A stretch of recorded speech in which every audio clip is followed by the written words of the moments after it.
네, 그죠. 그러면 좀 다음 이슈로 가보겠습니다. 네. 이제 너무 충격적인 어제 사건이 발생했어요. 네네. 서울 은평구에서 일본도 살인 사건이 발생했는데 정말 이게 근래에 나왔던 사건 중에서 가장 이런 정말 걸 엽기적이라고 하죠. 참혹한 예. 사건입니다. 예. 이거 약간 우리 네. 장 변호사님 개요 좀 그 사건 개요 잠깐 설명해 주세요. 그렇죠. 최근 서울 은평구의 한 아파트에서 사람들이 그냥 출입하는 출입구에서 일본도를 지참한 남성이 40대 남성을 완전히 흉기로 예. 한 겁니다.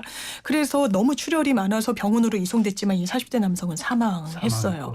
그리고 37세 이 30대 가해자 네. 같은 경우에는 횡설수설한 거예요. 오늘 이제 영장실질을 위해서 네. 이제 출두를 하는데 이렇게 물었습니다. 일단 피해자한테 미안한 마음은 없냐? 했더니 없습니다라고 얘기를 해요. 그리고 어머. 그래서 원한 관계가 있었나? 뭐 알고 있던 일면식은 있었나라고 예. 조사를 해봤더니 예. 그냥 얼굴만 아는 정도. 산책하면서 같은 아파트 잔지의 사람이기 때문에 그냥 얼굴만 아는 정도였다는 거예요. 그런데 왜 이렇게 했느냐라고 물었더니 나를 계속 쫓아다니고 뭐 스토킹했다라는 취지로 이야기를 합니다. 그러면서 당장 의심해 볼 수 있는 게 정신질환이 있나? 네. 아니면 혹시 마약을 했나? 그래서 마약 간이 검사를 하려고 했더니 안 하겠다고 한 거예요. 그 부분에 대해서도 질문이 있었습니다. 오늘 네. 출두를 했을 때. 예. 왜 검사에 응하지 않았냐라고 예. 했더니 비밀 스파이들이 너무 많아서 그랬다라는 취지로 이야기를 합니다. 그러니까 아마 온전한 판단이 되지 않는 사람이었던 것 같은데 이 사람이 일본도를 올 1월 달에 장식용으로 신고를 하고 지참을 하고 있었다는 거예요. 네. 근데 놀이터에 그 전에도 가지고 나와서 아이들한테 보여주면서 나랑 칼놀이 할래? 뭐 이런 식으로 제안하고 한 7차례 정도 자기 동네뿐만 아니라 또 뭐 종로 어딜 다니면서 이상행동을 해서 시민들이 경찰에 지금 좀 이상한 사람이 있다라고 네. 저런. 신고도 했던 인물입니다. 그러니까 이런 걸 요즘에는 이상동기 범죄라고 하는 거죠. 이상동기 네. 범죄. 예, 이상동기 범죄라고 이야기를 하는데 지금 이 사람이 이제 아마 구속이 될 가능성은 높아 보여요. 근데 네. 하는 이야기들이 너무나 의아한 것이죠. 지금 장 변호사님 얘기해 주신 것처럼 오히려 뭐 그 피해자에 대해서 나를 미행하는 스파이라고 생각을 했다. 근데 피해자는 그저 아파트 단지에서 담배를 피우고 있었을 뿐이었거든요. 그리고 어린 아이가 2명이 있다는 것도 알려지면서 네. 굉장히 참 안타까움을 자아내고 그러게요. 네. 있는데 네. 같은 아파트의 옆 라인에 살고 있는 것으로 지금 알려지고 있습니다. 그런데 이 가해자 같은 경우에는 회사를 다니다가 지금 뭐 회사를 퇴사 뭐 하는 과정에 있어서 어떤 정신적인 충격이 있었던 것 같다라는 동네 주민들의 이야기가 있었어요. 네. 그러면서 동네에서도 아파트 단지 내 헬스장 앞에서 큰 칼을 들고 다니더라 이러한 동네 주민의 막 증언 같은 것도 나오고 그동안에도 여러 차례 문제가 있었던 것으로 보이는데 그런데 정신과 진료를 받진 않았던 것 같아요. 지금 경찰에서 확인한 바에 의하면 정신과적인 진료는 없었고 그래서 이 사람을 처음에 체포를 했을 때 그 살인 사건이 일어나고 1시간 뒤에 긴급 체포가 되었습니다. 네. 그 간이 마약 검사를 하려고 했는데 거부를 해서 네. 그 머리카락에 대한 그 압수수색 영장을 지금 청구하겠다라고 아니 그거 그냥 하면 안 돼요? 아니 그냥 하면 안 됩니다. 보통은 네, 이게 자기가 거기에 있어서 억울하다고 생각하거나 뭐 이럴 때 이제 뭐 협조를 할 수도 있는데 네. 아마 그 정신 상태가 그렇게 좋지 않았었던 그리고 바로 사건이 일어나고 1시간 뒤에 체포를 되면서 네. 그때 마약 검사를 하겠냐고 했을 때 이제 뭐 정신이 없는 상태에서 거절을 했었던 것으로 보이는데 네. 그래서 본격적으로 여기에 대해서 머리카락에 대해 압수수색 영장을 받아서 검사를 하겠다라는 이야기도 하고 있습니다. 예. 지금 이게 큰 문제가 되고 있는 것은 정치권에서도 이런저런 이야기가 나오는 게 네. 총포 도검에 관한 법률이라는 게 있어요. 좀 아까 장 변호사님 말씀하신 게 이 사람이 이 칼을 소지하게 된 게 커다란 일본도거든요. 네. 일본도를 소지하게 된 것이 경찰에서 허가를 받은 것입니다. 그렇죠. 1월에. 네. 네, 그런데 총포와 도검, 이건 검이니까요. 네. 총포와 도검이 약간 그 규율이 잘 다르게 되어 있는데 네. 총포 같은 경우에는 내가 경찰에게 허가를 받을 때 내 신체 검사서를 제출을 해야 네. 돼요. 그런데 도검 같은 경우에는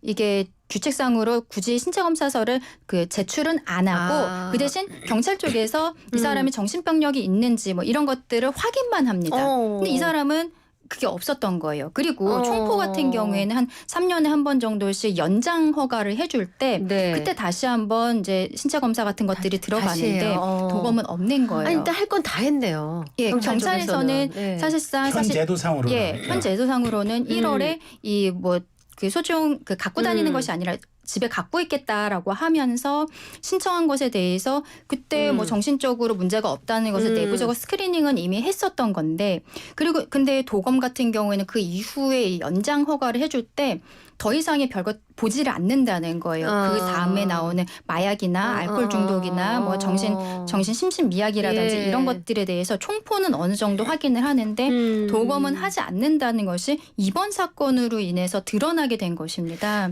근데 지금 이제 말씀 잘 들었는데요. 아까 정신병 이력 얘기해 주셨는데 정신병 이력이라는 건 내가 병원에 가서 뭔가 진료를 받아야 기록에 남는 거잖아요. 그렇습니다. 내가 안 가고 내가 혼자 망가지면 아무도 모르는 거잖아요. 그렇죠. 그래서 그때 이 도검류와 관련한 전수조사를 어쨌든 하겠다는 거예요. 근데 최소한 정신질환 이력이 겉으로 드러나는 것도 있지만 드러나지 않는 부분이 그러니까요. 더 이제 문제라는 부분이 있는 것이고요. 최소한 그런데 총포 같은 경우에는 정신질환 이력을 검증을 하는데 도검은 그것조차 하지 않는다. 그래서 정신질환 이력을 아예 뭘로 대체하고 있냐면요. 운전면허증이 있으면 그것만 운전할 그냥 수 있다라고 해서 보여주면 된다고 하고 하더라고요. 이제 갱신 절차도 없는 거예요. 그러니까 한번 보유하게 되면 뭐 3년이든 10년이든 계속 갖고 있을 수 있는 거예요. 그 이후에 사후적으로 이 그 도검을 보유하기에는 너무 위험하다라는 상황 변화가 있더라도 규제할 수 있는 방법이 없는 거예요.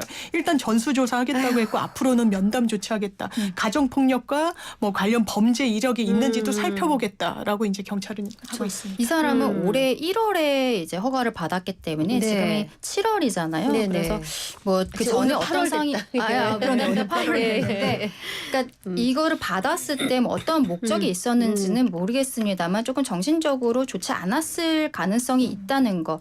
그래서 이제 수사 단계에 있어서 그 아마도 구속이 될 것으로 예상은 되는데 정신 감정은 아마 할 것 같아요. 당연히. 이거는 네. 본인이 그동안에 정신과를 가지 않았기 때문에 이 사람이 정신과를 가지 않았다는 게 정상이다라는 것이 아니라 정상인지 아니면 이상적인 것이 있는 것인지를 알 수 없다라는 네, 상황이잖아요. 그렇죠. 그렇기 네. 때문에 이번에 수사 과정에 있어서는 정신 감정을 할 것으로 보입니다. 전 좀 여기 의아한 게 우리가 왜 하인리 법칙이라 해서 어떤 대형 사고 하나 발생하기 위해선 크고 작은 이제 300건의 사전 사고가 발생한다고 그러잖아요. 마찬가지로 이번 사건도 보면 피의자가 올 1월부터 7건에 달하는 경찰 신고를 당했던 것으로 맞습니다. 나타났어요. 그러면 한 사람에게 7건의 신고가 들어왔다 그러면 그러니까요. 이건 징후로 보고 조금 경찰이 사전 관리를 했어야 하지 않느냐 이런 지적이 있어요. 그러니까 행정청에서 뭐 긴급 입원 뭐 이런 걸 시킬 수 있는 조치도 있는데 상당히 제약이 있고요. 제약이 지금 이 사람 같은 경우에도 긴급 입원 조치를 하고 나중에 연장을 하더라도 본인 동의를 받아야 되는 뭐 이런 문제도 있고 해서 이런 규율이 완전히 꼼꼼하지는 또 않은 부분이 이번 사태로 다시 드러난 것 또 같습니다. 인권의 문제와 인권의 문제도 또 충돌하는 연결이 부분이 되니까 그러니까 지금 상황에서 사실 경찰분들이 왜 이거를 사전적으로 예방하지 못했냐라고 하는 것은 좀 경찰분들께 또 압박이 되는 부분도 네, 저는 분명히 있을 글쎄요. 것 같아요. 아까 규정에 있어서도 도검을 그 소지하는 데 있어서의 지금 현재의 규정은 사실상 다른 것이거든요. 네. 그래서 이거를 개정하고 처음부터 문제가 되는 것들을 그 해결해 나가는 것이 필요하지 현재로서 뭐 경찰분들이 왜 이거를 하지 않았냐라고 네. 이야기하는 것은 조금 지양해야 되지 않을까라는 생각도 듭니다. 네. 그 일본도 살인 사건을 포함해서요. 7월 27일부터 29일까지 사흘 동안 서울에서 그것도 네. 발생한 칼부림 사건이 총 4건이라 그래요. 맞습니다. 아니 왜 무슨 혹시 칼과 관련된 게임 인기 있는 게임이 있나요? 그게 참 문제라고 할 수 있을 텐데요. 최근에 이제 지난달 27일에는 성동구 한 할인마트 정육점에서 자기 부하 네. 직원한테 이제 칼부림을 한 거죠. 아, 왜 맞아요. 이제 흉기 그 난동을 사건이 벌인 있었죠. 50대 네. 남성이 있었고요. 또 서울 구로구에서는 술자리 하다가 또 흉기로 목 부위를 다치게 한 50대 남성 아우, 경찰에 붙잡혔고요. 예. 이제 최근에 또 서울 강서구 빌라에서 남편을 이제 한 여성이 30대 여성이 흉기로 찌르는 그러니까 이제 흉기와 관련한 사건들이 상당히 이제 많이 나오고 있는 추세입니다. 근데 뭐 이게 특별하게 이제 이런 게 없지만 사실 이런 것들이 좀 아까 이제 우리가 왜 무차별적으로 그러니까 네. 이제 그 동기가 참 뚜렷하지 않은 이상동기. 이상동기. 예전에는 이제 우리가 묻지 마라 그러는데 이제 그 맞습니다. 표현 안 쓰기로 했기 때문에 네. 그런 점들이 왜 이렇게 사건들이 좀 빈번하다고 보세요?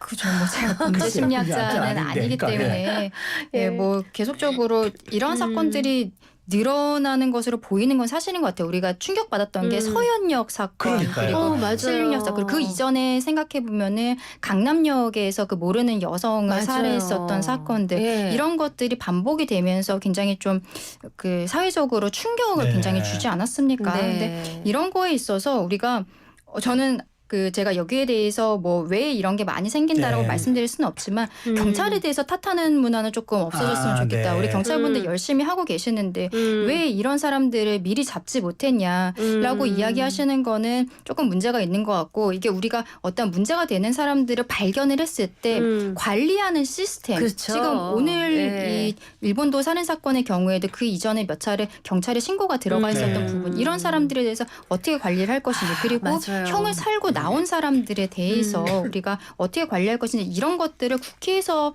좀 본격적으로 논의를 해야 되지 않을까라고 생각을 합니다. 그 예전에 MBC인가요? 네. 뉴스 시간에 누군가가 그런 적이 난입해서 있었죠. 예. 앵커의 마이크를 뺏어서 내 귀에 도청 장치가 그렇죠. 돼 그런 있다라고 사건이 말한 사람이 있었죠. 있었는데 네, 이 네, 양반이 내 귀에 도청 장치가 있다는 얘기를 했다는 거예요. 그래서 어머 그게 무슨 유사한 건가? 순간적으로. 예, 유사한 패턴을 좀 보이는 부분이 자, 있죠. 어떻게 예. 그 신림역과 서현역에서 그 처벌 수위는 어떻게 받았죠? 이게 지금 아마 재판 중일 텐데요. 아. 실형을 면할 수는 당연히 없고요. 네. 일단 경찰에서는 이상동기 범행에 대해서 한번 이 지표를 내겠다, 별도의 분류 체계를 하겠다는데 이게 제대로 또 안 됐던 적이 아. 있어요. 그러니까 네. 대안을 마련하는 데 있어서 좀 부족한 점도 있었다 말씀드리고 싶습니다. 알겠습니다. 바로 이런 일들을 국회에서 좀 빨리빨리 해주셔야 되죠. 네.